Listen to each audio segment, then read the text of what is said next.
Welcome. This lesson is about special right triangle vocabulary. The first term you need to know is altitude.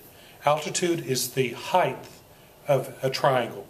It's determined by finding the distance at a right angle from one vertex to the opposite side.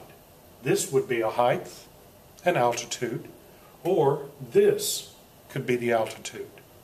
They're both altitudes. The next one is an isosceles right triangle. This is one of the two special types of right triangles. Isosceles right. Isosceles means that the two legs of the right triangle are congruent. That means that this leg and this leg are the same measure. Since it's isosceles right, that also means that these two angles have to be congruent, so they're 45 degrees each. So whatever this distance is for this leg, this distance is going to be the same distance. Now there's a relationship between the length of the leg of an isosceles right triangle and its hypotenuse. The relationship is this. You take whatever the length of the leg is and multiply it by the square root of 2. That gives you the length of the hypotenuse. So, if the length of the leg of an isosceles right triangle is 4 units, then the length of the hypotenuse of that triangle is 4 times the square root of 2. Scalene triangle, scalene right triangle. Scalene means that all 3 sides of the triangle are different lengths, but there's still a right angle. An example of a scalene right triangle is a special right triangle. It's just an example, but the example I've given you is a 30, 60, 90 right triangle. Now this is a special right triangle, and there's a special relationship between the legs and the hypotenuse. You need to also know the difference between the short leg and the long leg. The short leg is going to be the leg with the shortest length, and the long leg, of course, is going to be the leg with the longest length. The side that's the longest is always going to be the hypotenuse. It's never called a leg.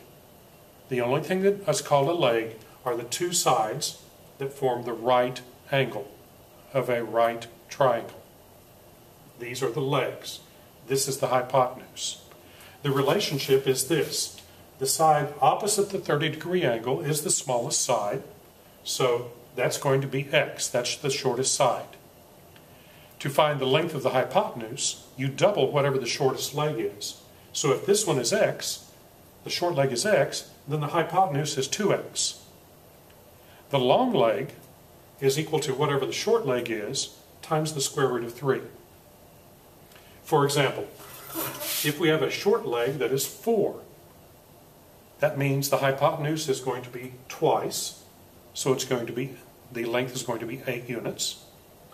And the length of the long leg is going to be whatever the short leg is times the square root of 3.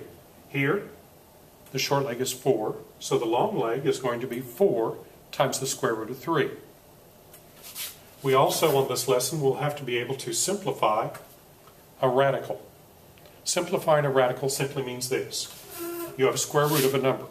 That's the radical, it's the square root sign. If we have the square root of 3, we can break it down to find perfect squares. The perfect squares that it breaks down into is this, 100 times 3, which is the same as this. Now, I know that the square root of 100 is 10. So I can take the square root of that, move it to the front, outside, and I still have the square root of 3 on the inside. This is called simplifying the radical. This is going to be a requisite skill for your lesson about special right triangles. Please go to Edmodo, lesson 3.4, do the check for understanding, and that's it.